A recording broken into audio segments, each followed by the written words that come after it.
तो hi students, स्वागत है आप सभी का आप सभी के अपने YouTube channel PCM educational club में।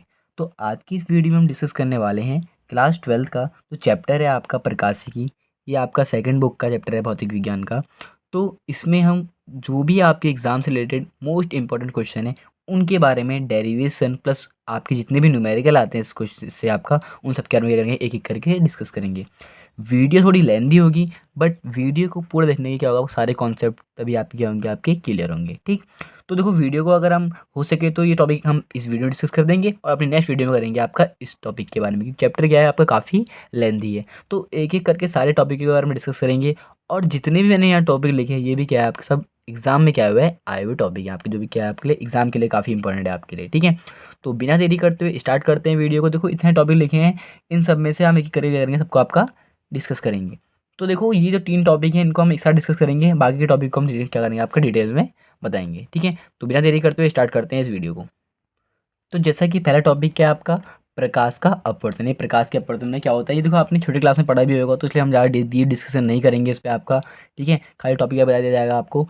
तो देखो प्रकाश का अपवर्तन में क्या होता है आपको पता है कि अपवर्तन एक ऐसी घटना है, इसमें क्या होता है आपका प्रकाश क्या होता है उसी माध्यम में क्या होता है आपका लौट जाता है। फॉर एग्जांपल डेट ये जो होता है आपका, ये होता है किसी अपारदर्शी माध्यम के लिए, जिसमें आपका माध्यम क्या हो, पारदर्शी ना हो, कैसा हो आपका अपारदर्शी माध्यम। फॉर एग्जांपल डेट मैंने आपका ले लिया कोई कोई आपका पृष्ठ लिया। देखो तीनों को एक साथ समझेंगे, ठीक है आपका, तो बहुत सिंपल वे में समझेंगे। तो फटाफट देखते हैं कैसे। जैसे मैंने ले लिया आपको कोई पृष्ठ ले लिया, क्या है आपको कोई समतल पृष्ठ है।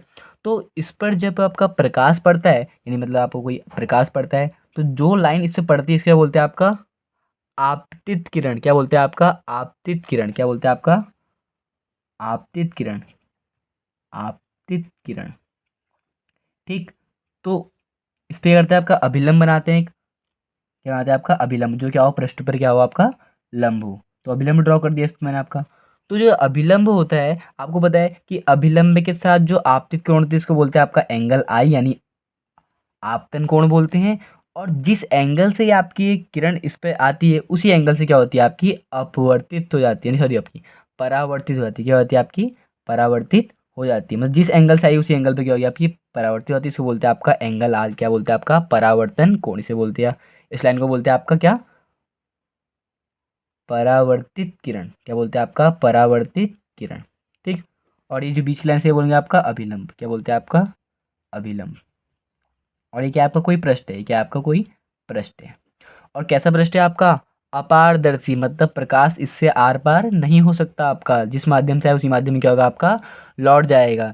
तो आपका प्रकाश का जो अपवर्त परावर्तन है इसके नियम क्या होते हैं आपके, देखो नियम क्या होते हैं इसमें आपका क्या होता है आपका कि जो इसमें आपका 3 चीज़ें होती हैं आपका आपतित किरण, परावर्तित किरण और अभिलंब होता है।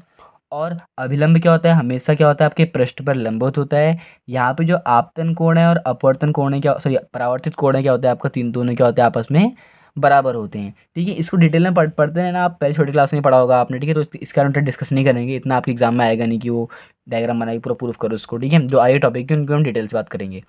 तो उसी तरह नेक्स्ट है आपका क्या प्रकाश का अपवर्तन। अपवर्तन वाले केस में क्या होता है आपका किरण क्या होती है एक माध्यम से क्या होती है आपकी दूसरे माध्यम में क्या करती है आपका प्रवेश करती है। और इसमें जो आपका जो भी माध्यम होता है कैसा होता है आपका अपारदर्शी। अपारदर्शी बोलते हो जिसमें क्या हो आपका एक माध्यम से किरण दूसरे माध्यम में क्या हो आपका आसानी से जा सकती है। जैसे मैंने फॉर एग्जांपल ले लिया कोई पृष्ठ ले लिया, और ये पृष्ठ कैसा है आपका अपारदर्शी है, कैसा ही पारदर्शी है। पारदर्शी मतलब इसमें आपका प्रकाश आर पार जा सकता है। ठीक, तो मान लो अगर इसमें मैं कोई किरण भेजता हूँ आपका, इस तरह से कोई किरण आई और इसमें भी अभिलंब बनेगा, आपका अभिलंब बनता है। तो देखो दोनों ही, देखो यहाँ का माध्यम अलग होगा, यहाँ का माध्यम क्या होगा आपका अलग होगा। जैसे मैंने मान लिया यहाँ का माध्यम मैंने मान लिया वायु, और यहाँ का माध्यम क्या मान लिया मैंने कांच। मतलब क्या हो रहा है किरण वायु से क्या हो रही है आपकी कांच में प्रवेश कर रही है। और वायु कैसा है आपका विरल माध्यम है, और जबकि कांच कैसा है आपका सघन माध्यम है। कैसा माध्यम है आपका सघन माध्यम है। तो जब भी आपका किरण विरल से सघन माध्यम में प्रवेश करती है तो क्या होता है आपका अभिलंब की ओर झुक जाती है। जाना इसको यहाँ को चाहिए था आपका किरण को इस तरह से, ऐसे जाना चाहिए था आपका, लेकिन ये ऐसे आपका नहीं जाती। क्या होता है आपका अभिलंब की ओर झुक जाती है। अभिलंब ये है तो अभिलंब की ओर झुक जाएगी, मतलब थोड़ा हल्का सा बैंड हो जाएगी आपका, यहाँ को चली जाएगी। तो ये क्या होगी आपकी एक्चुअल किरण क्या होगी आपका यहाँ से निकलेगी, आपकी वास्तविक किरण जो होगी आपका यहाँ दिखेगी हमें। ठीक, तो ये आपको अलग कंसेप्ट गलत होगा आपका, तो किरण कहाँ जाएगी आपका यहाँ की ओर को जाएगी। यहाँ पे भी 3 केस होते हैं। जैसे देखो आपका ये क्या है अभिलंब है, अभिलंब है। और सिंपल इसको क्या बोलते हैं आपका, इसको बोलते हैं आपका आपतित किरण और इसको बोलते हैं आपका अपवर्तित। क्या क्योंकि क्या हो रहा है आपका, अपवर्तित हो रही है तो इसे बोलते हैं आपका आपतित किरण, आपतित किरण। और इसको बोलते हैं आपका क्या, अपवर्तित किरण। क्या बोलते हैं आपका, अपवर्तित किरण, अपवर्तित किरण।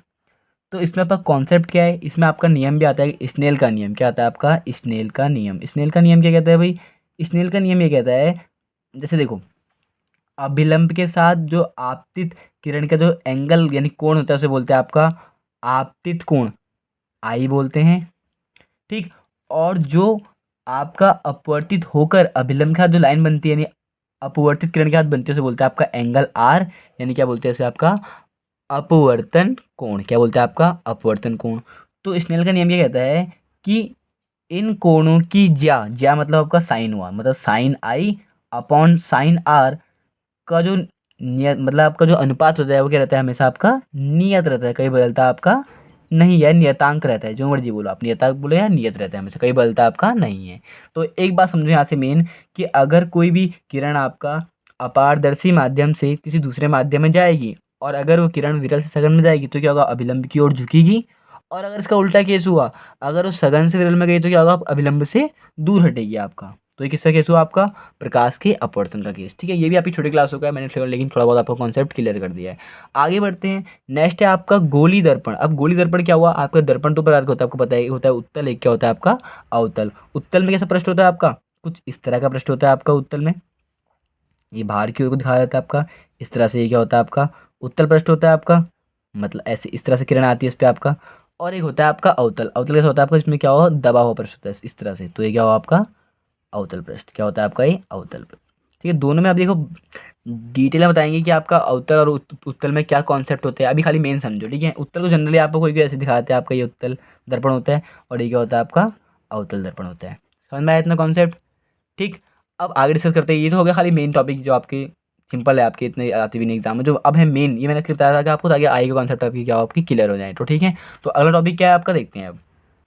तो नेक्स्ट टॉपिक है आपका प्रकाश की उत्क्रमणिता। देखो ये टॉपिक इसलिए बताया जा रहा था कि आपको जो आएगा इससे कॉन्सेप्ट है वो समझ में तभी आएगा जब आपको ये समझ में आएगा इजीली। ठीक है, तो प्रकाश की उत्क्रमणिता मतलब होता क्या है कि यदि आपको कोई भी आपका अगर अपारदर्शी पृष्ठ है, मतलब सॉरी पारदर्शी पृष्ठ है जिससे आपका अपवर्तन आसानी से हो जाए, तो अगर मान लो इसको ये पहला माध्यम है, कैसा आपका दूसरा माध्यम है, ये मान लो विरल माध्यम है, ये कैसा माध्यम है दूसरा वाला आपका सघन माध्यम है। तो अगर मतलब कोई भी किरण यहाँ जाएगी तो आपको पता है अभिलंब बनाएंगे इसका, तो क्या होगा आपका अभिलंब की ओर झुक जाएगी आपका, तो ये इधर की ओर को आ जाएगी आपका। ठीक, ये एंगल आई हो गया, ये एंगल क्या हो गया आपका आर हो गया। तो प्रकाश की उत्क्रमणिता का मतलब ये है कि प्रकाश अगर ऐसे गया है यानी विरल सघन में गया है तो क्या होगा आपका सघन से विरल में भी क्या होगा आपका जा सकता है आसानी से। ठीक है, तो वही उसी को बोलते हैं आपका प्रकाश की उत्क्रमणिता बोलते हैं। अब ये होता है क्या, सुनना ध्यान से।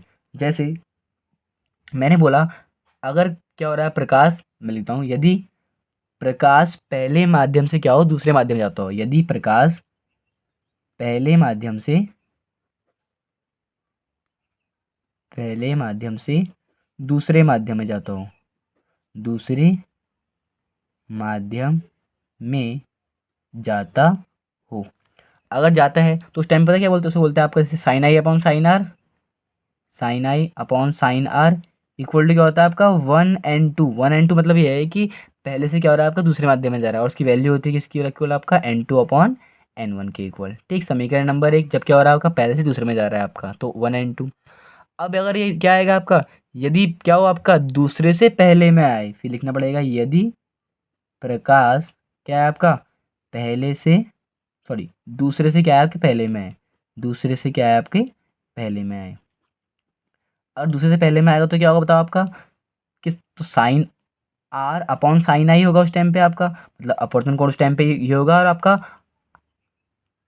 अपवर्तित कोण वाला होगा आपका आपतन ये होगा और अपवर्तित वाला होगा आपका उल्टा केस हो जाएगा उसमें। तो साइन आर अपॉन साइन आई आएगा इक्वल टू क्या होगा 2n1। 2n1 क्यों होगा भाई, क्योंकि यार आपका दूसरे से क्या आ रहा है आपका पहले में, दूसरे से पहले में तो आ रहा है आपका उल्टा हो रहा है, तो इक्वल टू क्या होगा आपका n2 अपॉन n1 होता है इसमें भी आपका। समीकरण नंबर 2, समीकरण 1 और 2 को क्या करना आपस में गुणा कर देना, इन दोनों गुणा करो आपस में। तो देखो इन दोनों गुणा करोगे या इन दोनों गुणा करो या इन दोनों गुणा करो, तो किसी भी कर लो गुणा, दो चीज़ों करना, या इन दोनों को या आपका इन दोनों को। तो ऐसे करता हूँ मैं, इन दोनों कर लेता हूँ आपका, इन दोनों जब मैं गुणा करूँगा आपके आगे वाले टर्मों को इन दोनों को, तो क्या आएगा आपका sine I upon sine R multiply by sine R multiply by sine I equal to 1 and 2 into 2 and 1। देखो क्रॉस सब काटो कितना आ गया 1 आ जाएगा, ये तो 1 इक्वल टू क्या आ गया 1 and 2 इंटू 2 and 1 आ गया। तो यहाँ से अगर मैं बोलूँ आपका 1 and 2 कितना होगा 1 अपॉन, इसको अपॉन भेज दो 2 and 1। तो ये लाइन मैंने आपको इसलिए याद दिखाई लगाई है आपका, क्योंकि मतलब किसी भी माध्यम का जो आपका अपवर्तनांक होता है वो क्या होता है, एक दूसरे क्या होता है आपका व्युत्क्रम होता है। क्या होता है आपके व्युत्क्रम होते हैं। समझ में आया। ये मैं इसलिए समझाया ताकि आपको आगे देखना। अब आगे टॉपिक है आपका क्रांतिक कोण और अपवर्तनांक में संबंध, उसमें टॉपिक क्या होगा आपका यूज होगा। ठीक, तो फटाफट से अपने अगले टॉपिक की ओर बढ़ते हैं।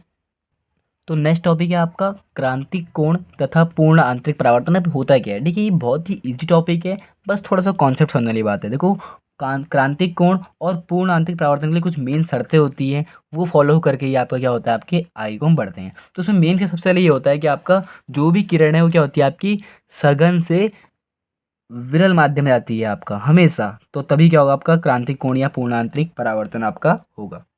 ठीक, अब देखो कैसे इसको समझने के लिए मैंने 3 डायग्राम बनाए यहाँ पे। देखो आपका डायग्राम नंबर 1, डायग्राम नंबर 2 और डायग्राम नंबर 3। और तीनों में देखो क्या है आपका, तीनों में ये है कि किरण क्या हो रही है आपकी सघन से विरल में प्रवेश करेगी। तीनों केस में, इससे भी सघन से विरल में, सघन से विरल में और सघन से विरल में। अब समझते हैं आपका क्रांतिक कोण होता है क्या आपका। ठीक है, पहले क्रांतिक कोण समझते हैं।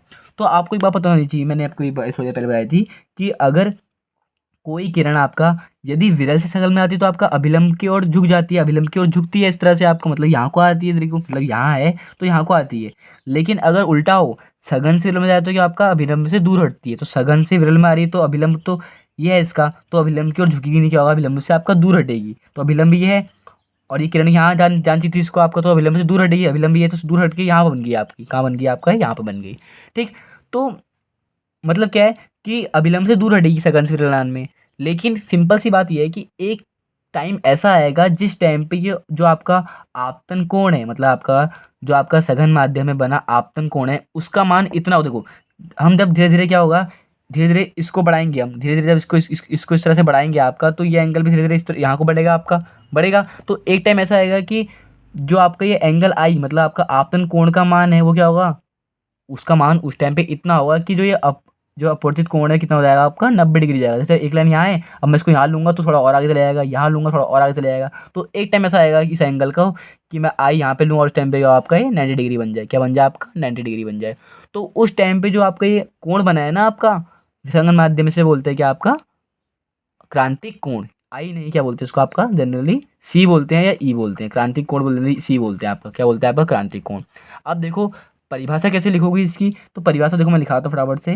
देखो क्रांतिक कोण, हेडिंग लिखोगे क्रांतिक कोण और डायरेक्ट क्या करोगे आपका स्टार्ट करोगे। तो देखो लिखना क्या है आपको, आपको लिखना है कि सघन माध्यम में बना वह आपतन कोण, सघन माध्यम में बना वह आपतन कोण, वह आपतन कोण, ठीक है, जिसके लिए जिसके लिए जिसके लिए विरल माध्यम में बना अपवर्तन कोण, विरल माध्यम में बना अपवर्तन कोण कितना होना चाहिए भाई, अपवर्तन कोण कितना हो आपका 90 डिग्री हो, कितना हो आपका 90 डिग्री हो, को क्रांतिक कोण कहते हैं, को क्रांतिक कोण कहते हैं। समझ में आया किसे कहते हैं क्रांतिक कोण आपका।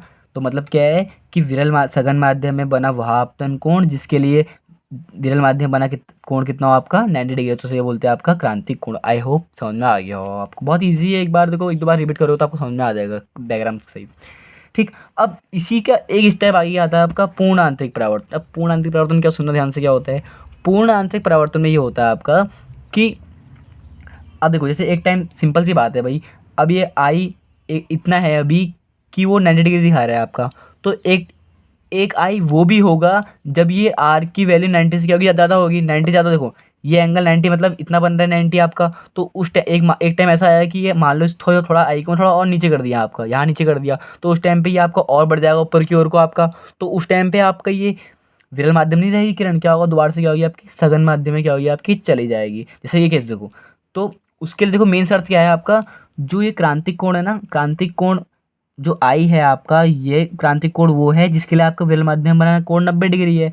अगर ये क्रांतिक कोण का मान इसके मान से थोड़ा अधिक होगा, मतलब मान लो फॉर एग्जांपल दैट 30 डिग्री पे इसके लिए यहाँ पे 90 डिग्री बनना है, तो अगर मैं थोड़ा सा ज़्यादा करूँगा इसको, 40 कर दिया मैंने, तो ये 90 से क्या होगा, थोड़ा और बढ़ जाएगा, मतलब 110 या कुछ भी हो जाएगा, मतलब मान लो बढ़ेगा, तो 90 डिग्री बनेगा, तो यहाँ पे तो रहेगा नहीं, आपको क्या होगा, आपका दोबारा से क्या होगा, आपका पहले माध्यम में चला जाएगा।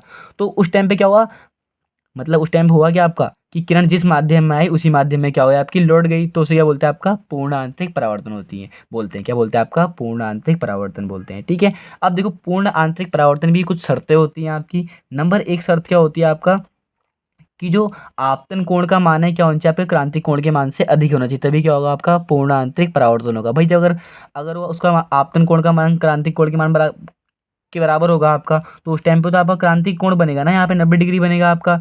लेकिन यदि आपका अगर अगर ऐसा नहीं हुआ, अगर आपका क्रांतिक कोण का मान क्या हुआ, मतलब जो आपका आपतन कोण, ये आपतन कोण तो हुआ, तो आपतन कोण का मान अगर क्रांतिक कोण से अधिक हुआ, भाई क्रांतिक कोण से अधिक है तो आपका 90 से एंगल अधिक बनेगा विरल माध्यम में। अब 90 से एंगल अधिक बनेगा तो कहाँ बनेगा, आपका वो पहले माध्यम में आएगा दोबारा, तो उसी को क्या बोलेंगे, आपका पूर्ण आंतरिक परावर्तन बोलेंगे। समझ में आया इसका। तो मेन कॉन्सेप्ट कॉन्सेप्ट क्या है आपका, जो आपतन कोण है, जो आपतन कोण है वो क्या होना चाहिए, आपके क्रांतिक कोण से अधिक होना चाहिए। किससे अधिक होना चाहिए, आपका क्रांतिक कोण से अधिक होना चाहिए, तभी क्या होगा, आपका पूर्ण आंतरिक परावर्तन होगा। क्या होगा, आपका पूर्ण आंतरिक परावर्तन होगा। तो एक बार कॉन्सेप्ट क्लियर करके समझ दो, तो एकदम बिल्कुल क्या होगा, आपको समझ में आ जाएगा। समझ में आया इतना, आगे बढ़े। अब देखो नेक्स्ट है आपका अपवर्तनांक तथा क्रांतिक कोण में संबंध। तो देखो ये है मोस्ट इम्पोर्टेंट टॉपिक, ये भी आपका एग्जाम में कई बार आया है। तो अभी आपको समझ में आ गया कि क्रांतिक कोण क्या होता है। आपका दोबारा रिपीट कर दूं तो क्रांतिक कोण क्या होता है, आपका यह सघन माध्यम में बना वह अपवर्तन कोण है जिसके लिए विरल माध्यम में बना अपवर्तन कोण कितना हो, आपका 90 डिग्री हो, तो क्या बोलते हैं, आपका क्रांतिक कोण बोलते हैं। अब अपवर्तनांक और इसमें बीच में संबंध क्या है उसको हम समझते हैं। ठीक है, जैसे मान लेता हूँ आपका, मैं देखो ऐसा मान लेता हूँ कि पहला माध्यम को मान लेता हूँ आपका विरल माध्यम, दूसरे को मान लेता हूँ सघन माध्यम, तो उसको थोड़ा लिख लेते हैं आपका। ठीक है, माना पहला माध्यम क्या है, विरल है, पहला माध्यम विरल मान लिया मैंने, तथा दूसरा माध्यम क्या है आपका, दूसरा माध्यम क्या है आपका सघन है। ठीक है, तब तो आपको पता है तब क्या होगा, स्नेल के नियम के अनुसार।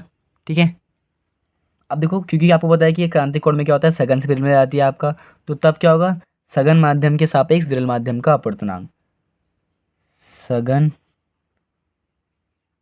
माध्यम के सापेक्ष विरल माध्यम का अपवर्तनांक, विरल माध्यम का अपवर्तनांक। समझ में आया इतना। तो कितना होगा आपका, वो होगा आपका, क्या लिखते हैं उसको, आपको बताओ 2n1 होगा। क्यों भाई, क्योंकि जब मैंने पहले को विरल माना है दूसरे को सघन माना है, भाई ये विरल है ये आपका सघन है, तो यहाँ से किरण यहाँ जाती है, तो मैंने क्या बोला आपका, दूसरे से पहले में जा रही है, आप सॉरी हाँ दूसरे से पहले में जा रही है, तो क्या दिखाया मैंने आपका 2n1, मतलब दूसरे से क्या हो रही है, आपके पहले में जा रही है।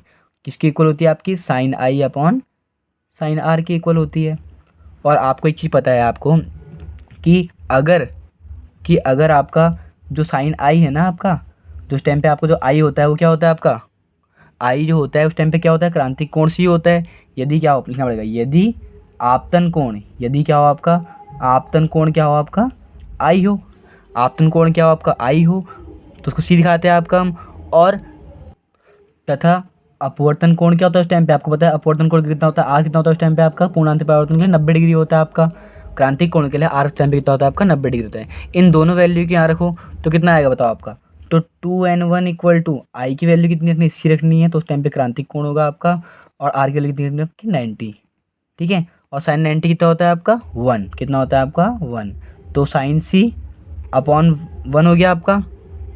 और आपको ये बात भी पता है, मैंने थोड़ी देर पहले प्रूफ कराए थे अभी, कि जो 2n1 होता है वो क्या होता है आपका 1/1n2 की क्या होता है आपका इक्वल होता है। तो मतलब 2n1 की जगह मैं आपका 1n2 लिख दूँ, तो 1n2 इक्वल टू क्या होगा, आप इसकी जगह लिखूँगा आपका 1/n2, 1/1n2 लिखूँगा इसकी जगह पे आपका, और इक्वल टू क्या आपका साइन सी आ गया। ठीक है, तो यही क्या होता है आपका अपवर्तनांक और क्रांतिक कोण में क्या होता है आपका संबंध होता है। या एक चीज़ और देख लो आपका, जैसे देखो आपका ये 1n2 मतलब 1/sin सी या one upon sine C equal to 1/2 बोल लो, बात आपकी एक ही पड़ेगी। ठीक है, दोनों आपको कॉन्सेप्ट क्या है आपकी एक ही हैं आपके। ठीक है, या इससे कर लो या इससे कर लो आपका। जैसे आपका देखो यहाँ पहला माध्यम क्या था आपका, विरल था, दूसरा क्या था, सघन था आपका। तो विरल में मान लेता हूँ आपका कौन सा मान लेता हूँ, वायु मान लेता हूँ, ए बोलता हूँ उसको आपका एयर, और एन तो अपवर्तनांक हुआ, और टू किसको मान लेता हूँ आपका सघन माध्यम मान लेता हूँ कांच। तो क्या है आपका वायु के सापेक्ष क्या आपका कांच का अपवर्तनांक कितना होगा आपका साइन सी। ठीक है, तो ये क्या हो गया आपका क्रांतिक कोण और अपवर्तनांक में संबंध। ठीक है, तो उसको क्लियर कर लेना भाई, क्योंकि एग्जाम में आया हुआ टॉपिक है और बहुत इंपॉर्टेंट टॉपिक है। ठीक है, तो बिना देरी करते हुए स्टार्ट करते हैं अपना अगला टॉपिक, क्या देखते हैं। तो नेक्स्ट है आपका गोली अपवर्ड अवतल पृष्ठ पर क्या है आपका अपवर्तन का सूत्र। अब ये अपवर्तन का सूत्र निकालना आपके उसमें बहुत बार आता है। ठीक है, तो इसके हेल्प से आगे जो रेडिएशन है वो आपको सॉल्व होंगे। ठीक है, अब ये होता कैसे, सिंपल बहुत ही इजी वे में बताना है आपको। देखो आपको प्रूफ ये करना है, प्रूफ आपको ये करना है कि n/v minus 1/u equal to n-1/r, ये जो फॉर्मूला होता है ना, इसको प्रूफ करना है आपका। ठीक है, और अवतल के लिए करो उत्तल के लिए करो, दोनों के लिए क्या आता है आपका सेम ही आता है। तो देखो मैंने डायग्राम बनाया, डायग्राम आपको एक्यूरेट समझ में नहीं आएगा, तो पहले मैं इसको आपका रफ डायग्राम समझाता हूँ। देखो रफ डायग्राम देखो कैसा बनेगा इसका। देखो जैसे मान लेता हूँ आपका मैं, देखो इसको समझो पहले। जैसे मान लेता हूँ मैंने कि आपका ये अवतल पृष्ठ ले लिया, क्या ले लिया मैंने, आपका थोड़ा डायग्राम थोड़ा बड़ा बनाता हूँ ताकि आपको समझ में आ जाएगा। ये मैंने मान लिया आपको कोई अवतल पृष्ठ में आया हूँ, ये थोड़ा बड़ा बड़ा डायग्राम आया हूँ, ये अवतल पृष्ठ है। क्या है आपका कोई अवतल पृष्ठ है। ठीक, इसको ब्लैक से बनाता हूँ ताकि आपको समझ में इजीली आ जाएगा। ठीक, तो देखो करना क्या है आपको, अवतल पृष्ठ है मेरे पास, तो इसका कोई मुख्य अक्ष होगा, क्या होगा आपका मुख्य अक्ष होगा। तो ये अक्ष में आया था मुख्य अक्ष, इस तरह से आपका ये लाइन क्या है इसका मुख्य अक्ष है। तो मान लेता हूँ कोई वस्तु है आपका, ये कोई वस्तु मैंने यहाँ से इस वस्तु पे अगर आप इस पर अगर आपका एक प्रकाश भेजा, इस तरह से भेजा। ठीक, अब देखो सिंपल सी बात है भाई, ये दर्पण के अंदर है, तो ये माध्यम क्या होगा आपका सघन माध्यम होगा, और बाहर वाला कौन सा होगा आपका विरल माध्यम होगा। समझ में आया इतना।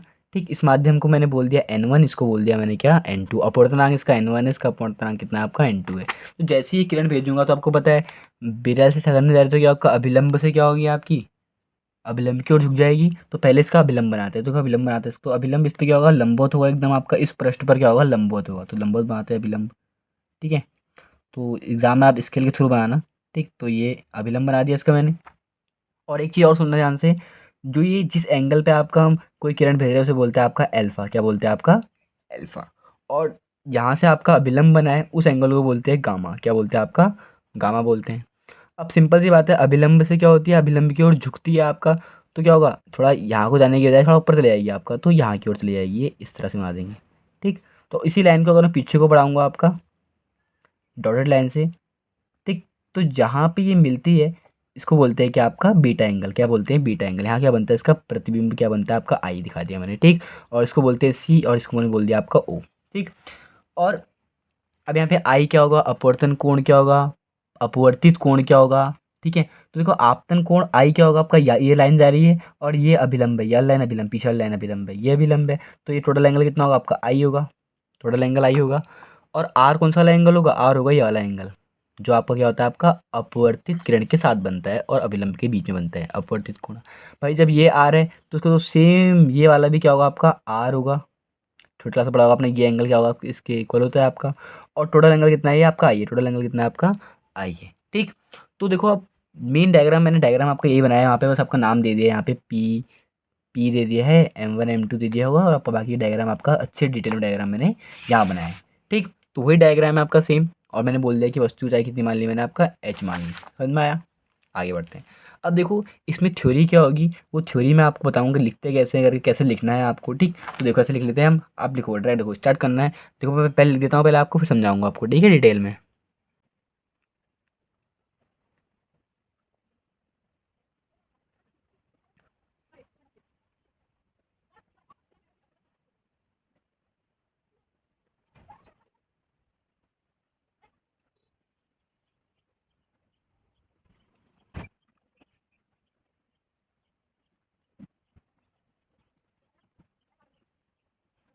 देखो इसकी थ्योरी मैंने लिख दिया आपका। देखो थ्योरी क्या बोल रही है, देखो तो जैसे डायग्राम में लिखा है वैसे आपकी थ्योरी लिखी है। देखो इसमें क्या लिखा है, माना एक अवतल पृष्ठ क्या है आपका M1P M2, मतलब M1P M2 है, जो कि वस्तु से u दूरी पर है, वस्तु से क्या है आपका u दूरी पर रखा है। ठीक हो गया।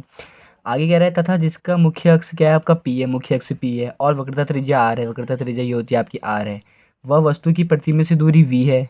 यहाँ पर 3 बनना है। अल्फा बीटा गामा क्या है आपके कोण है। अब कोण है कौन से दिखाया था, देखो आपका अल्फा क्या है आपका वस्तु द्वारा मुख्य अक्ष के साथ बनाया गया कोण है आपका, मुख्य अक्ष और वस्तु के साथ बनाया गया कोण। बीटा क्या है आपका प्रतिबिंब के साथ बनाया गया कोण। वैसे आपका गामा क्या है आपका वक्रता त्रिज्या के साथ बनाया गया कोण है। तब देखो आपको करना क्या है, मीन देखो मीन आपका ये है कि आपको पता है भाई वी नो, आपको जानते हो कि sine I upon sine R equal to क्या होता है भाई, sine I upon sine R क्या होता है आपका N2 अपॉन N1 होता है। क्या होता है आपका N2 अपॉन N1 होता है, समझ में आया इतना। अब N2 अपॉन N1 होता है, ठीक है। अब जो मेन है आपका आई और आर एंगल क्या होते हैं यहाँ पे बहुत ही छोटे होते हैं, तो उसके लिए लेते हैं आपका आई और आई के और आर के लेते हैं डायरेक्ट आपका इक्वल लेते हैं। अब देखो समझ में आता है कैसे, देखो पहले आई और आर एंगल्स में निकालेंगे कैसे। तो देखो त्रिभुज, जो आपका त्रिभुज देखो इसमें देखो आपका ओ ए सी में, त्रिभुज ओ ए सी में देखो, त्रिभुज ओ ए सी में, ओ ए सी में देखो ना, इस ट्रायंगल को अगर मैं आपके समझने के लिए अलग से बनाऊँ यहाँ पे आपका, तो ये ट्रायंगल इस तरह से बनेगा कुछ आपका, ये इस तरह से बनेगा ट्रायंगल आपका, ये वाला ट्रायंगल बोलो बाहर वाला। तो भाई ये वाला एंगल आपका अल्फा है, ये वाला एंगल आपका आई है, और ये बाहर वाला एंगल कितना है आपका है एल गामा है, क्या है गामा। तो आपको पता होना चाहिए कि किन्हीं भी त्रिभुज के बाह्य दो कोणों अंतर कोणों का योग क्या होता है, बाह्य कोण के योग के बराबर होता है। तो मतलब पता है क्या है इसका मतलब, ये है कि जो alpha plus I equal to क्या होगा, गामा होगा। तो ऐसा आई इक्वल टू कितना होगा भाई, गामा माइनस अल्फा होगा, ठीक है। अभी बताऊंगा इसकी हेल्प क्या मिलेगी इससे, समझ में आया इतना, आ गया। वैसे निकालते हैं कि आपका बिट आर भी निकाल देंगे, तो आर यहाँ से मिलेगा आपको, आर वाला एंगल है आपका, तो देखो आर वाला एंगल है आपका, तो इस ट्रायंगल में देखो, इस ट्रायंगल को बराबर मैं आपका समय सही से यहाँ पे, तो देखो इस तरह बनेगा आपका ट्रायंगल, ये वाला बनेगा आपका ट्रायंगल। तो ये एंगल आपका स्मॉल आर हो गया, और ये वाला एंगल बीटा, और ये क्या होगा बाहर वाला आपका गामा होगा। तो त्रिभुज किसमें आपका आई ए सी में, आई ए सी में, इसमें क्या होगा भाई आपका इन दोनों का योग, मतलब बीटा प्लस आर का जो योग होगा क्या होगा आपका गामा के इक्वल होगा, समझ में आया। तो यहाँ से आपके आर की वैल्यू क्या होगी, गामा माइनस बीटा होगी, क्या होगी आपकी गामा माइनस बीटा होगी। तो आई और आर की वैल्यू निकल गई। अब इस आई और आर की वैल्यू देखो यहाँ पे, आपको पता है कि sine N upon sine R equal to कितना आपका N2 अपॉन N1 होता है। क्योंकि यहाँ पे क्या है आपका जो साइन आई और आर एंगल क्या है बहुत छोटे हैं, तो मैं साइन आई को लिखूंगा आई के इक्वल, और साइन आर को लिखूंगा किसके इक्वल आपका आर के इक्वल लिख दूंगा, ठीक हो गया। तो यहाँ पे रखो भाई, तो आई अपॉन आर इक्वल टू कितना होगा आपका N2 अपॉन N1 होगा, तो उसको क्रॉस मल्टीप्लाई करो, तो क्या आएगा आपका N1 I equal to R N2 आ जाएगा। तो आई और आर की वैल्यू यहाँ इन दोनों से यहाँ पे रख देंगे आपका, रखिए फटाफट वैल्यू रखते हैं देखो अब, तो रखो वैल्यू N1 आई की वैल्यू कितनी है आपका gamma minus alpha equal to N2 R की वैल्यू कितनी है भाई आपकी, आर की वैल्यू आपकी गामा माइनस बीटा, रख दी मैंने पूरी वैल्यू। अभी जो अल्फा बीटा गामा है इनकी वैल्यू निकाल के करेंगे आपका, यहाँ पे हम रख देंगे। तो उसको समीकरण नंबर 1 मानता हूँ भाई, अल्फा बीटा गामा की वैल्यू रखनी पड़ेगी आपका, अल्फा बीटा गामा की वैल्यू होगी क्या भाई, वो भी तो रखेंगे आपका हम, ठीक है। तो अब देखो अल्फा बीटा गामा की वैल्यू निकालते हैं अब, ठीक। तो अल्फा बीटा गामा की वैल्यू इस ट्रायंगल से निकालेंगे। अब तो इस रफ ट्रायंगल में से करता हूँ, आपका ये लंबा ड्रॉ करा था मैंने वहाँ से भी आपका, तो इस पॉइंट को क्या बोलता मैंने मान लेता हूँ, कुछ ना कुछ पॉइंट बोलता मैंने, क्या बोलते हैं इसको आपका एम पॉइंट बोलते हैं, तो एम पॉइंट मान लेते हैं इसको आपका। आप सी की करेंगे आपका अल्फा बीटा, देखो अल्फा बहुत छोटा है आपका, तो मैं इसको 10 अल्फा लिख दूंगा, सॉरी गामा बहुत छोटा है तो इसको 10 गामा लिख दूंगा आपका मैं। वैसे ही आपका अल्फा बहुत छोटा है, इसको 10 अल्फा लिख दूंगा। वैसे ही आपका 10 बीटा बहुत, मतलब आपका बीटा बहुत छोटा है, तो क्या लिख दूंगा उसको आपका मैं 10 बीटा क्या होगा आपका लिख दूंगा, लिख दिया 10 बीटा। अब ये 10 अल्फा 10 बीटा 10 गामा की सबकी क्या करूँगा वैल्यू एक करके क्या करते हैं आपका निकालते हैं, उसके बाद क्या करेंगे आपका जो समीकरण ऊपर अब एक मानता है उसमें क्या करेंगे आपका रख देंगे, ठीक है। अब देखो निकालते कैसे, देखो आपको तो पहले निकालेंगे क्या आपका 10 अल्फा, तो 10 अल्फा देखो 10 अल्फा ना, तो 10 अल्फा भाई होता क्या है, 10 अल्फा आपका 10 थीटा क्या होता है आपका लंब बट्टे आधार। तो देखो भाई 10 अल्फा है, अल्फा वाला एंगल है, इसके लिए लंब देखो ये ट्रायंगल लेंगे आपका, इसके लिए लंब कौन सा होगा आपका, लंब ये लाइन होगी, और आधार कौन सी लाइन होगी आपकी ये लाइन होगी। तो 10 अल्फा लंब कितना है आपका, ये हाइट आपकी एच थी, तो एच अपॉन आधार कितना है आपका ओ एम, क्या है आपका ओ एम, क्या है आपका ओ एम, ठीक। अब देखना मैं कैसे करूँगा इसको, देखना ओ एम कौन सी लाइन है आपका, ये टोटल लाइन है। तो ध्यान सुनना आपको, डायग्राम में ऐसा होता क्या है, क्योंकि आपका जो ये लाइन है ना ये वाला कर्व है आपका, और जो ये लाइन है आपकी ये जो लंब बना है, तो इसकी दूरी और इसकी दूरी लगभग बराबर होती है। क्यों, क्योंकि ये जो पॉइंट होता है ये क्या होता है पृष्ठ के बहुत ही नज़दीक होता है, ज़्यादा फर्क नहीं होता है इसमें। तो ये लंबाई क्या होती है, इस लंबाई की क्या होती है बराबर होती है। तो उसके लिख दूंगा आपका एच अपॉन ओ एम, के लिख दूंगा आपका ओ पी के इक्वल लिख दूंगा, इसे लिख दूंगा आपका ओ पी के इक्वल लिख दूंगा। तो यहाँ से एच भाई ओपी अगर देखो डायग्राम में, तो ओपी किसकी वैल्यू थी आपकी, ओपी थी आपकी यू की वैल्यू, किसकी वैल्यू थी आपकी यू की वैल्यू, यू दिख रहा है आपको ओपी, तो यू रख देते हैं यहाँ फटाफट से। तो यू रखा मैंने यहाँ पे, समझ में आया। और यू किस में होगा आपका माइनस में होगा, माइनस में क्यों, क्योंकि आपका दर्पण के इस साइड है, तो यू माइनस में लिख दिया मैंने। तो किसकी वैल्यू आ गई आपकी, टेन अल्फा की वैल्यू आ गई। सेम किसकी निकलेगी आपका, टेन बीटा की। तो टेन बीटा की वैल्यू क्या होगी भाई, देखो डायग्राम में देखो, टेन बीटा ये होगा आपका, तो लंब बट्टे आधार, लंब किसका आप इसके लिए एच है आपका भाई, आधार कितना है इसके लिए आपका, आधार कितना है आपका आई एम है। लेकिन मैंने क्या बोलता आपका कि ये लंब, अब ये भी दूरी तो बहुत नज़दीक है, ये पॉइंट बहुत नज़दीक है, तो ये जो आई एम को क्या लिखेंगे आपका, आई पी की क्या लिख देंगे आपका, इक्वल लिख देंगे। और आई पी है क्या, देखो डायग्राम में आई पी कितना है आपका, आई पी कितना है आपका, वी है, क्या है आपका वी, और वी भी किस में होगा आपका, माइनस में होगा, किस में होगा आपका, माइनस में होगा। वी समझ में आया क्यों बोला मैंने, या पहले से इसको आई पी लिख देना, उसका लिख देना आपका एच अपॉन माइनस का वी, समझ में आया। वैसे ही एक और आपका क्या है आपका, टेन गामा, क्या है आपका, टेन गामा की वैल्यू कितनी होगी भाई आपका, टेन गामा ये है, गामा के लिए एच ये आपका C M, H upon C M. तो एच अपॉन क्या होगा आपका, सी एम होगा नहीं होगा बताओ, तो एच अपॉन सी एम। अब सी एम किसके इक्वल होगा भाई, जो ये सी एम लाइन है ये भी इसके इक्वल होगी सी पी के, तो सी पी के इक्वल रखो। और भाई सी पी की वैल्यू कितनी, देखो सी पी की वैल्यू कितनी है आपका, इस कैपिटल आर, और कैपिटल आर भी किस में होगा आपका, माइनस में होगा, दर्पण की इस साइड है। अब भाई ये tan alpha tan beta ten gamma की वैल्यू निकल गई, इसको रख देंगे समीकरण नंबर एक में। तो अब क्या लिखेगा आपका, यहाँ पे लिखेंगे आपका tan alpha comma tan beta व टेन गामा के मान समीकरण एक में रखने पर, के मान समीकरण एक में रखने पर, समीकरण एक में रखने पर भाई रखो, फटाफट वैल्यू रखते हैं इसकी। समीकरण एक कौन सी थी आपकी, ये, इसको नोट करते हैं पहले। देखो क्या आपका एन वन, उसके बाद क्या है आपका ब्रैकेट में बताओ, gamma minus alpha equal to N two, bracket के अंदर गामा माइनस बीटा। समझ में आया इतना। अब फटाफट सारी वैल्यू क्या करते हैं यहाँ पे आपका पुट करते हैं, ठीक है। देखो एन वन ऐसी रहेगा आपका भाई, इसकी वैल्यू कितनी है गामा की, गामा की वैल्यू टेन गामा, मैंने बोलता गामा को टेन गामा लिखते हैं, बस गामा को तो हमने टेन गामा लिखा है, बीटा को हमने टेन बीटा और अल्फा को हमने टेन अल्फा। तो बीट गामा की वैल्यू कितनी है आपकी, एच अपॉन माइनस का आर, तो H upon minus R, minus पहले से आपका अल्फा की वैल्यू कितनी है आपका एच अपॉन माइनस का U equal to N two, इसकी वैल्यू कितनी है भाई, गामा की वैल्यू भी लिखी हमने आपका एच अपॉन माइनस का आर की, ठीक। वैसे ही आपका माइनस बीटा की वैल्यू कितनी है आपका एच अपॉन माइनस का वी, क्लियर है। अब देखो यहाँ पे सॉल्व कर थोड़ा आपको, देखो माइनस माइनस प्लस हो जाएगा आपका, तो इस प्लस को आगे लिख लेते हैं आपका, तो एच अपॉन यू, क्लियर हो गया, एच अपॉन यू माइनस का एच अपॉन आर, ठीक, इक्वल टू कितना हो गया आपका एन टू, यहाँ पे लो आपका, देखो ये आगे ले लेंगे प्लस वाले को, तो H upon V minus H upon R, ठीक हो गया भाई।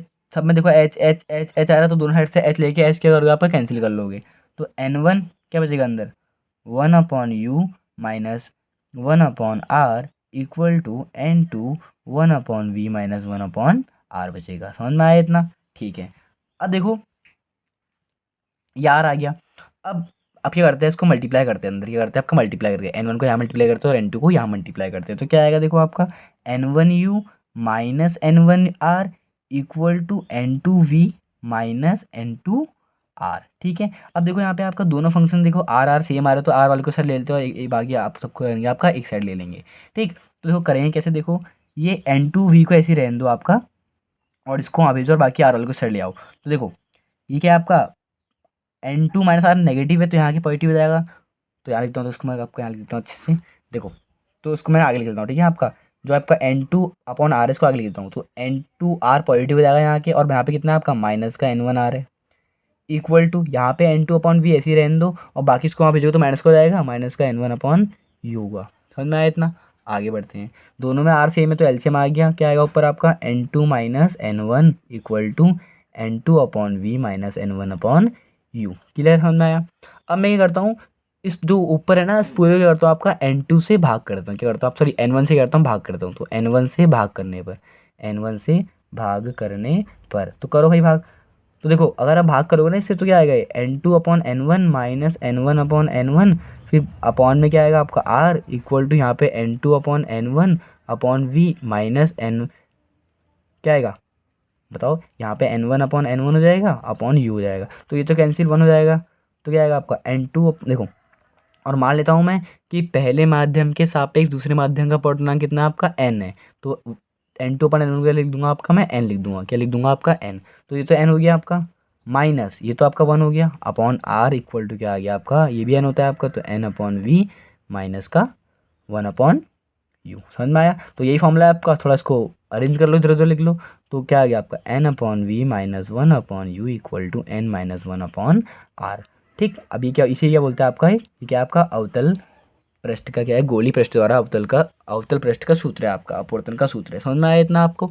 अब देखो ना, ये जो एन एन है, ये वी वी है, इसका मतलब क्या है? अभी जब आप लेंस मेकर फॉर्मूला जब यूज़ करेंगे इसका, तो इसका यूज़ कैसे होगा? देखो, बहुत सिंपल ट्रिक बता रहा हूँ आपको समझने के लिए कि वी के ऊपर क्या आएगा और यू के ऊपर क्या आएगा। ठीक है, तो देखो मेन बात कॉन्सेप्ट ये है यहाँ पे, एन के ऊपर हमेशा वह आता है जहाँ पे किरण प्रवेश कर रही होती है। जैसे देखो, इससे पहले आपका क्या था यहाँ पे, n2 माइनस, देखो वी के ऊपर कौन आया आपका, n2 आया ना। वी के ऊपर n2 मतलब पता है क्या है, कि किरण आपको पता है पहले से दूसरे माध्यम में जा रही है, n1 से n2 में जा रही है। तो उस देखो, तो मतलब पता है क्या है, वी के ऊपर आएगा जहाँ पे किरण प्रवेश कर रही है, मतलब n2।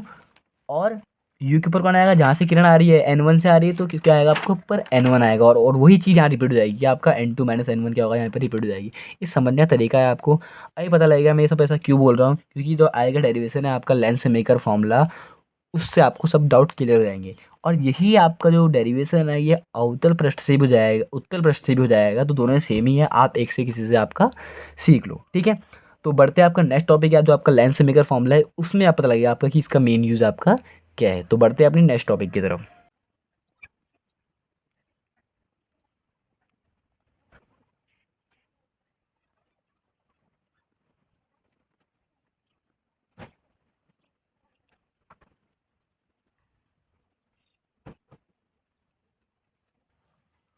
तो मैंने थोड़ी थ्योरी लिख दी है इसकी। तो थ्योरी देखो क्या लिखोगे आप, थ्योरी में देखो वही लिखा है जो आपका यार डायग्राम में आएगा। मैंने बोला कोई माना कोई पतला उत्तल लेंस है जिसका मुख्य अक्ष क्या है आपका ओ पे है। ठीक है, माना एस बिंदु से आपको क्या करा, लेंस पर एक प्रकाश किरण क्या करा, आपका प्रकाश किरण आपतित होती है, आपतित हुई प्रकाश किरण, जिसका आभासी प्रतिबिंब कहाँ बनता है आपका आई डैश से बनता है। ठीक है, अब जो कि दूसरे पृष्ठ पर अपवर्तन के, अब क्या करता है आपका, अपवर्तन के लिए वस्तु का कार्य करता है। मतलब दूसरे पृष्ठ के लिए क्या करता है आपका, दूसरे पृष्ठ पर अपवर्तन के लिए वस्तु का कार्य करता है। सिंपल सी बात है, वस्तु का कार्य करेगा इसके लिए आपका। तथा यदि पहले माध्यम का अपवर्तनांक n1 मान लिया और दूसरे का माध्यम क्या मान लिया मैंने, n2 मान लिया, तीसरा वाला आपका n1 पहले से ही होगा। और मान लेते हैं वस्तु का अंतिम प्रतिबिंब कहाँ बन रहा है आपका, v पे बन रहा है। तब माना वस्तु का अंतिम प्रतिबिंब कहाँ बनता है आपका, माना वस्तु का अंतिम प्रतिबिंब कहाँ बनता है आपका, अंतिम प्रतिबिंब कहाँ बनता है आपका, v पे बनता है, v पर बनता है। ठीक है, तब तब क्या होगा आपका, जब किरण क्या होगा, पहले माध्यम से दूसरे माध्यम प्रवेश कर रही हो, तब डायरेक्ट लिखते हैं आपका, तब यदि किरण पहले माध्यम से क्या कर रही है आपका, दूसरे माध्यम में क्या कर रही है आपका, प्रवेश कर रही हो, क्या कर रही है आपका, प्रवेश कर रही हो, तो उस टाइम पे आपका अपवर्तन के सूत्र से क्या होता है आपका, तब अब लिखोगे आपका क्या, अपवर्तन के सूत्र से, अपवर्तन के सूत्र से वही फॉर्मूला क्या होता है आपका, n/v-1/u=n-1/r होता है ना फॉर्मूला। अब मैंने ये बोलता आपका, देखो भाई पहले दूसरे प्रवेश कर रही है, तो मैंने बोलता जहाँ पे प्रवेश करती है उसके वी के ऊपर वो आता है। तो कहाँ प्रवेश कर रही है आपका, n2 प्रवेश कर, तो n2 के ऊपर वी के ऊपर आपका n2 आएगा। प्रतिबिंब कहाँ बनना है आपका, वी पे बनना है, वी डैश पे बनना है, पहले केस के लिए, पहले केस के लिए बनना है आपका वी डैश पे बनना है। ठीक है, और उस टाइम पे यू के ऊपर कौन आएगा आपका, उस टाइम मैंने बोलता आपका जहाँ से किरण आ रही है, कहाँ से आ रही है आपका, n1 से आ रही है। ठीक हो गया, और यू क्या है, वस्तु उस टाइम पे आपका स्टार्टिंग में ये वाले प्रतिबिंब के लिए वस्तु की दूरी आपका यू यही होगी, इक्वल टू, मैंने बोलता सेम रिपीट होती है यहाँ पे, तो क्या होगा n2 - n1/r, मतलब जो n2 - n1 है वो यहाँ आ जाएगा। ठीक हो गया, इसको बोल दूंगा समीकरण नंबर, क्या बोल दिया मैंने इसको आपका, समीकरण नंबर 1 बोल दिया। तो नहीं समझाता हूँ इसको दूसरा वाला भी। अब देखो दूसरा क्या है आपका, वहीं बताता हूँ आपका। तब क्या हुआ आपका, किरण दूसरे से क्या हुआ, पहले में जा रही हो, क्या हुआ दूसरे से आपका पहले में जा रही हो, तो उस टाइम पे आपका किरण आ रही है n2 से जा रही है n1 में। तो देखो भाई कहाँ पे, कहाँ से देखो, v इसके द्वारा अंतिम प्रतिबिंब तो v पे बनना है आपका, तो उसमें लिख दूंगा उसको v। ठीक, अपॉन v के ऊपर कौन सा आएगा बताओ आपका, कहाँ पे एंटर कर रही है किरण आपका, n1 में एंटर करे तो n1 आएगा, माइनस n1 n2 होगा क्योंकि n2 से किरण आ रही है आपका। और u क्या होगा उस टाइम पे आपका v डैश होना, मैं बोलता है आपका अंतिम प्रतिबिंब के लिए वस्तु कार्य करता है v डैश, और v डैश सिंपल नहीं होगा, क्या होगा v डैश जो वैल्यू होगी क्या होगी आपकी, तो v डैश की एक्यूरेट वैल्यू होगी वो होगी आपकी v डैश माइनस टी होगी, क्या होगी आपकी v डैश माइनस टी होगी, इक्वल टू वही रिपीट होगा आपका n1 - n2 अपॉन r। अब देखो यहाँ पे R1 R2 भी आएंगे। पूछो क्यों? क्योंकि देखो R1 में यहाँ पे R1 होगा, यहाँ पे R2। क्यों? क्योंकि R1 इसलिए लिया क्योंकि आपका पहले पृष्ठ से इसकी त्रिज्या R1 होगी, दूसरे पृष्ठ के लिए क्या होगा, इसकी त्रिज्या आपकी R2 को, तो R1 और R2 लिखेंगे। ठीक हो गया इसमें, आया समझ में।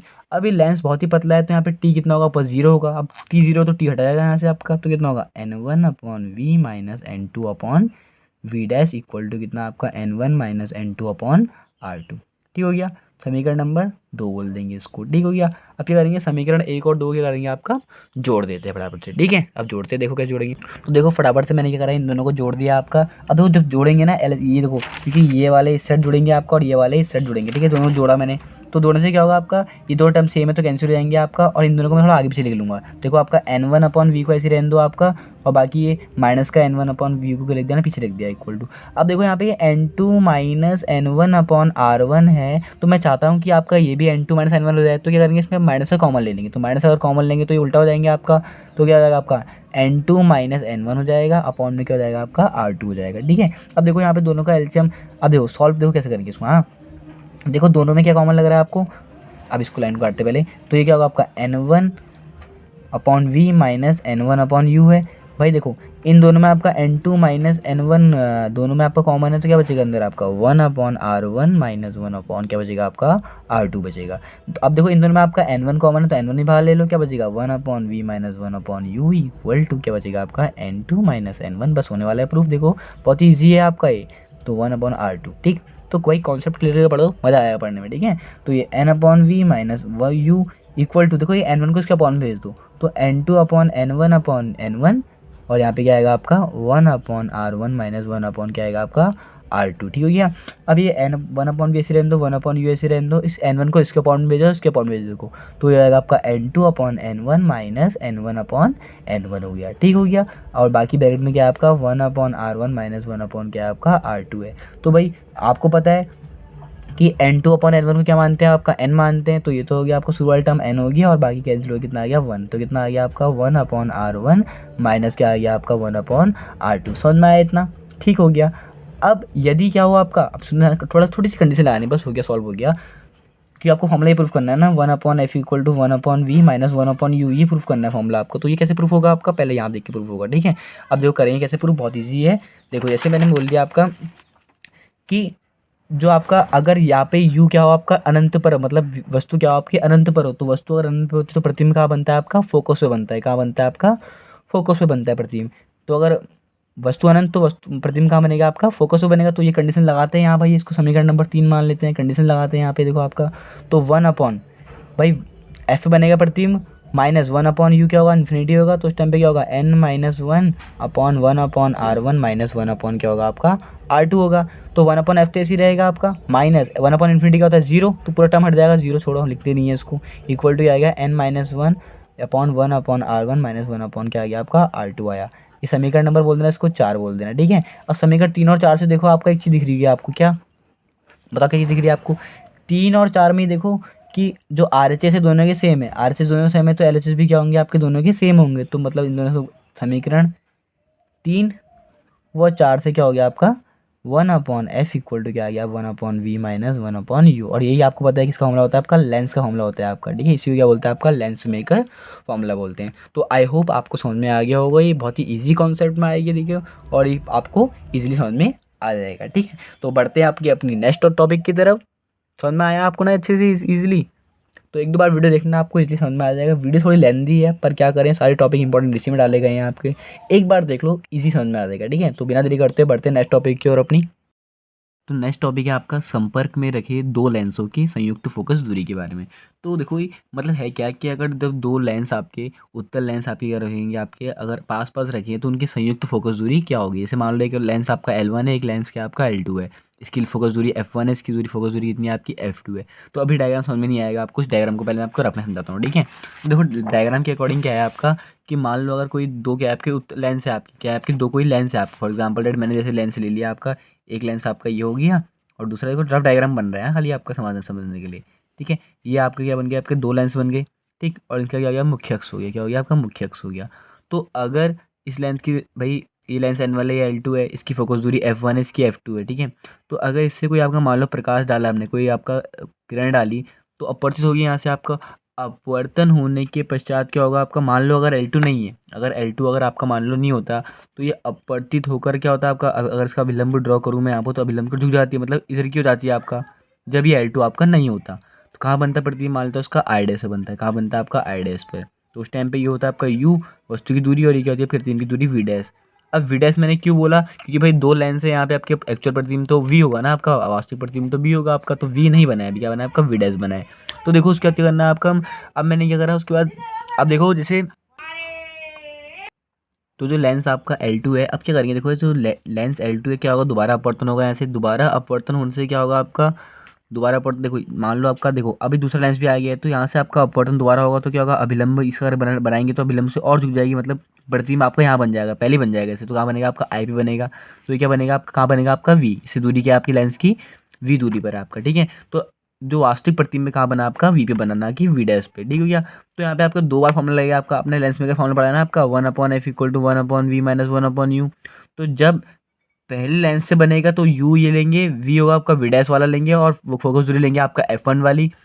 और अगर जब आपका क्या होगा, अगर आप दूसरे लेंस से लोगे तो उस टाइम पे आपका वस्तु की दूरी होगी वी डैश वाली, मतलब आभासी वस्तु कार्य करता है, मैंने बोला था आपका प्रतिबिंब जो होता है आपका आभासी वस्तु कार्य करता है, वो जो आभासी प्रतिबिंब होता है वस्तु कार्य करता है। तो उस टाइम पे जो यू होगा वो वी डैश के इक्वल होगा इसके लिए आपका, दूसरे वाले केस के लिए। और जो वी होगा कहाँ बनेगा आपका, वी पे बनेगा, ठीक है। तो उन दोनों कंबाइन करके हम निकाल लेंगे आपका लेंस की फोकस दूरी के बारे में, ठीक है। इतना समझ में आया आपको। तो वही डायग्राम मैंने इसके बनाया आपका, यहाँ पे बनाया हुआ है, ठीक है। इसको बोलता है आपका C1, इसको बोलता है मैंने आपका C2, ठीक हो गया। तो अभी डायग्राम में जो भी चीज़ें आपकी क्या क्या चीज़ें हैं उसको पहले मैं लिख देता हूँ, तब आगे आप आयत का आगे बढ़ेंगे, ठीक। तो अब डायग्राम में जो भी है इसको लिख देता हूँ, पहले मैं आपको फिर बताऊंगा कि क्या लिखना गया है, ठीक है। तो लिख, नेक्स्ट टॉपिक है आपका पतले लेंस द्वारा प्रकाश के अपवर्तन का सूत्र और लेंस मेकर फॉर्मूला। ये काफ़ी इंपॉर्टेंट है आपका, और ये आपके दो तरह से होता है, एक होता है आपका जब लेंस के दोनों ओर माध्यम समान हो, और एक क्या हो जब माध्यम क्या हो भिन्न भिन्न हो। तो हम ले लेते हैं जब दोनों ओर माध्यम क्या हो आपके समान हो, मतलब लेंस के दोनों ओर माध्यम क्या रखे हो आपके एक जैसे रखे हो। तो अभी ये डायग्राम आपको सब इजीली समझ में नहीं आ रहा होगा, तो पहले आपको मैं डायग्राम बताता हूँ, डायग्राम के अकॉर्डिंग इसका आपका होता है, ठीक है। तो देखो जैसे मैंने बोल दिया आपका, अब देखो लेंस मेकर फॉर्मूला है, तो मैंने दो पहले तो एक लेंस बनाऊंगा, ठीक है। अब लेंस भी कैसे लेना है आपका, जिसके दोनों ओर माध्यम क्या हो सेम हो, क्या हो आपका माध्यम क्या हो सेम हो, मतलब मैंने लेंस रखा है और यहाँ भी क्या हो वायु हो, और यहाँ भी क्या हो आपकी वायु हो। तो जैसे मैंने एग्जांपल ले लिया आपका, मैंने यहाँ पे एक पॉइंट ले लिया, इसे बोल दिया आपका मुख्य अक्ष, क्या बोल दिया आपका मुख्य अक्ष बोल दिया, ठीक। तो मैंने अगर कोई वस्तु मान लो यहाँ से आपका वस्तु से कोई किरण भेजी आपका, इस तरह से किरण भेजी, तो यहाँ पे इस किरण का आपका दो बार अपवर्तन होगा, क्यों, क्योंकि देखो पहला माध्यम आपका N1 है, एक माध्यम होगा कांच के अंदर N2, और एक माध्यम होगा कांच के बाहर दोबारा से N1, वही माध्यम है सेम है। तो आपको पता है कि जब आप कोई भी किरण आपका विरल से सघन में आती है तो क्या होता है विलंब की ओर झुकती है। तो इसका अगर हम विलंब बनाएंगे इस तरह से, तो झुका देंगे थोड़ा सा, मतलब इस तरह कटेगी यहाँ पे, इस तरह बनेगी आपका। और ये मतलब अगर मान लो याला प्रश्न नहीं है आपका, याला प्रश्न नहीं है, तो ये अपवर्तित कहाँ होती है आपका, यहीं पे अपवर्तित हो जाती है, और यहीं पे क्या होता है इसका केस खत्म हो जाता है यहीं पर ही, ठीक है। तो उस टाइम पे जो वस्तु यू है इसका प्रतिबिंब कहाँ बनना है, वी डैश पर बनना है, कहाँ बन रहा है आपका वी डैश पर। एक ऐसा प्रतिबिंब है आपका आभासी प्रतिबिंब है, क्योंकि इसका अपवर्तन अभी एक ही बार हुआ है आपका, ठीक है। फिर दोबारा से जब ये किरण अब यहाँ से अपवर्तित तो हो गई, यहाँ बन गया आपका, लेकिन अब जब दोबारा अपवर्तित होगी तो कहाँ पर बनेगा प्रतिबिंब, इसका थोड़ा और बनेगा, अभिलंब से थोड़ा दूर हटेगी तो आपका इधर की ओर को बनेगा, यहाँ पे बनेगा आपका प्रतिबिंब, कहाँ बनेगा यहाँ पे बनेगा, इसको बोल दिया मैंने आई, और इसको बोल दिया मैंने आई डैश, क्योंकि क्या बन रहा है आपका आभासीय बन रहा है।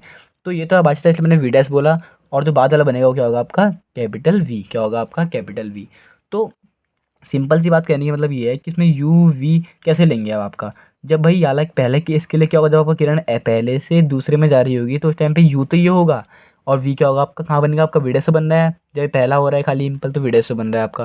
वैसे ही सेम केस क्या होगा, अगर आपका वो जब दोबारा अपवर्तन होगा तो उस टाइम पे जो वस्तु का कार्य करेगा वो क्या करेगा आपका आभासी वस्तु क्या करेगी आपका वस्तु का कार्य करेगी, क्यों, क्योंकि भाई इसके कारण हो रहा है दोबारा अपवर्तन आपका, इसके कारण थोड़ा हो रहा है दोबारा से आपका, तो यू याला लेंगे, कौन सा लेंगे आपका ये लेंगे, और वी कहाँ बन रहा है उस टाइम पे आपका वी पे बन रहा है, ठीक। और जो मैंने इससे पहले बताया था आपको कि जो N2/V - N1 मतलब आपका 1/U=N - 1/R होता है, तो उसमें N2 इसके ऊपर क्या लेंगे, N2 लेंगे, N1 लेंगे, इसके ऊपर N2 लेंगे, N1 लेंगे, कैसे लेंगे वो समझाते हैं आपको, ठीक है, डिटेल में। अब जैसे देखो आपको पता है कि अगर मैं इसमें अपवर्तन का फॉर्मूला लाऊंगा, जो आपने पहले प्रूफ करा है अपवर्तन फॉर्मूला, तो ये होता है ना, आपको पता है ये फॉर्मूला होता है अपवर्तन का।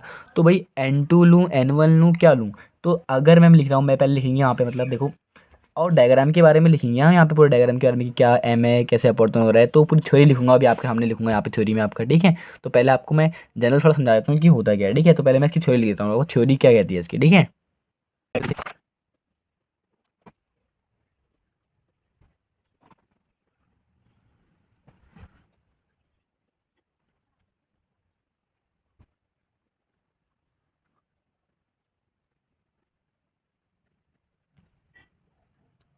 तो देखो इसकी थ्योरी मैंने लिख दिया आपकी थोड़ी बहुत। देखो थ्योरी क्या है, थ्योरी वही है जो आपका यहाँ लिखा हुआ है स्टेटमेंट। तो देखो थ्योरी क्या है उसकी, माना दो लेंस L1 व L2 जिसकी मुख्य अक्ष एक ही है, मतलब मुख्य अक्ष क्या है दोनों का आपका एक ही है, दो लेंस है L1 L2 जिनकी फोकस दूरी क्या है F1 और F2। इसकी F1 है, इसकी कितनी आपकी F2 है। वायु में रखे हुए हैं आपका, एक दूसरे के संपर्क में रखे हुए हैं, ठीक। एक बिंदु O है आपका मुख्य अक्ष पर है, यहाँ पे आपका देखो बिंदु O मान लेते हैं। यहाँ पे आपका L1 के सापेक्ष क्या है आपका बिंदु O का प्रतिबिंब कहाँ बनना है आपका आई डैश से बनना है। देखो मैंने बोला इसका प्रतिबिंब कहाँ बनना है आपका, पहले आई डैश से, जो आपका L2 नहीं है तो आई डैश से बन रहा है आपका प्रतिबिंब, इसको बोल देना आपका आई डैश, ठीक हो गया, इसको आई बोल देना, ठीक, आई डैश से बनेगा। तो यदि आई डैश की दूरी आपको दिया है, आई डैश की जो L1 से दूरी कितनी हो आपकी, L1 से दूरी कितनी है आपकी, ये L1 वाला लेंस है ना, इससे दूरी कितनी है आपकी वी डैश हो, तो वी डैश हो तो आपको पता है लेंस का फॉर्मूला क्या होता है आपका 1/f equal to 1/v minus 1/u होता है। तो अब देखो क्या होगा, पर आपका यहाँ पे 1/f1 होगा ना, क्या होगा आपका 1/f1 होगा, इक्वल टू, क्योंकि पहले लेंस के कारण है आपका फोकस दूरी, तो 1/v होता है, तो v कौन सा लेंगे आपका 1/v डैश वाला होगा, माइनस 1/u क्या होगा आपका वस्तु की दूरी होगी। इसको क्या करेंगे, समीकरण नंबर 1 मान देंगे। अब आएगा आप दूसरे वाले की बात। तो दूसरे वाले की बात आने से पहले इसमें हमें स्टेटमेंट लिखना पड़ेगा कि ये जब L2 नहीं होगा तो इसका यह भाषी उससे कार्य करे, ऐसे लिखना पड़ेगा इसमें आपको, ठीक है। तो पहले मैं वो स्टेटमेंट आपकी लिख देता हूँ, ठीक है।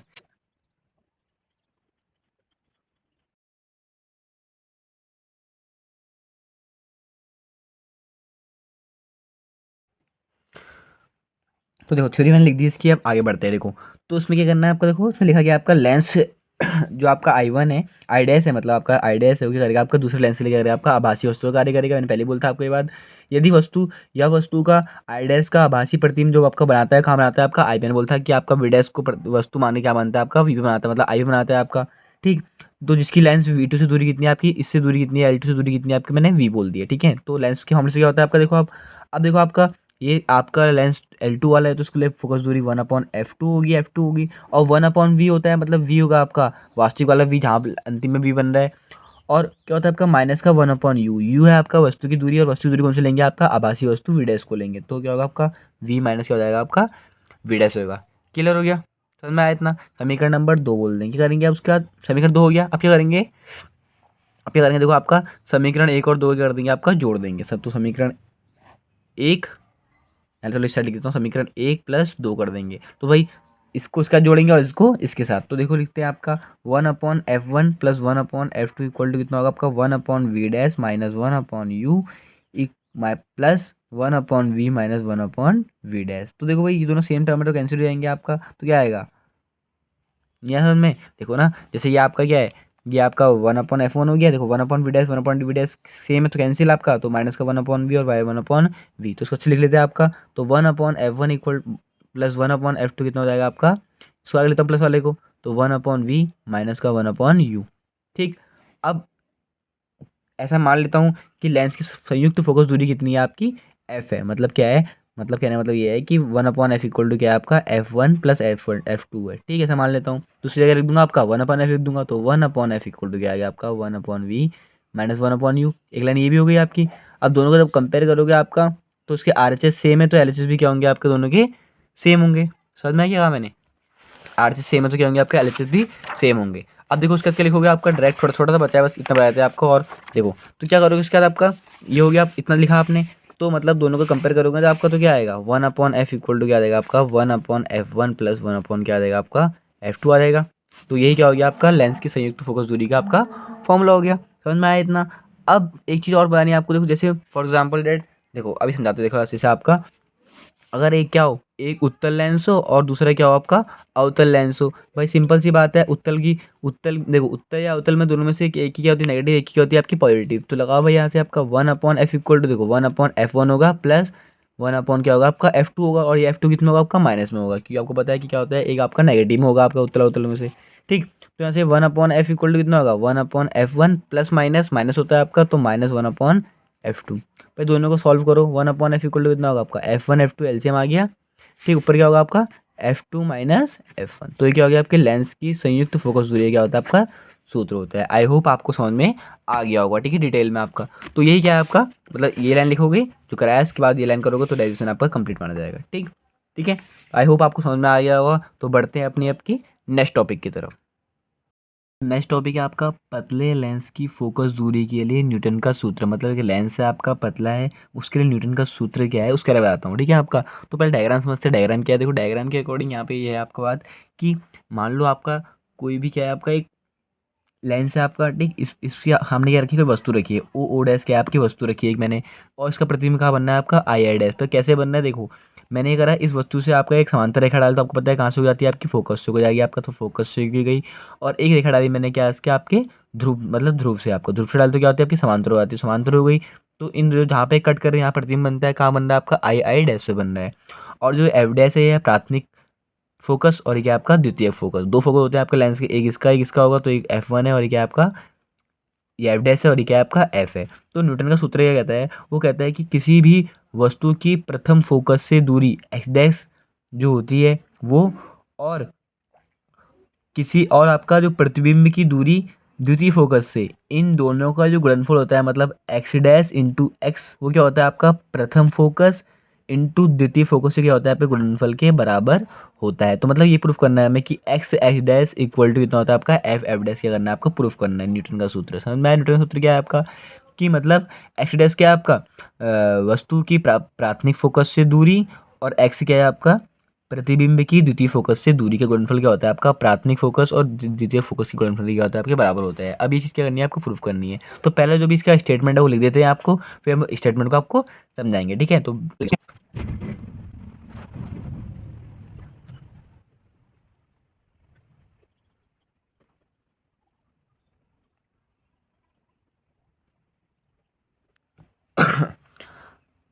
अब देखो, तो थ्योरी बहुत छोटी, ज़्यादा कुछ नहीं लिखना है आपका। मैंने लिखा है कभी कभी वस्तु तथा प्रतिबिंब की दूरियां लेंसों के मुख्य फोकस से नापी क्या होती है आपकी सुगम होती है। सुगम मतलब होता है फोकस से नापना, देखो क्या होता है आपकी सुगम होती है। तो इसलिए आपका ये नियम बनाया गया है। तो माना कोई वस्तु आपका ओड है जिसका प्रतिबिंब का बनना है आपका आई डैश से बनना है, ये लिखा है आपका, और बाकी चित्र में आप देख सकते हो, ठीक है। तो अब डेरिवेशन प्रूफ करते बिना बिना देरी करते हुए, तो देखो डेरिवेशन कैसे प्रूफ करेंगे।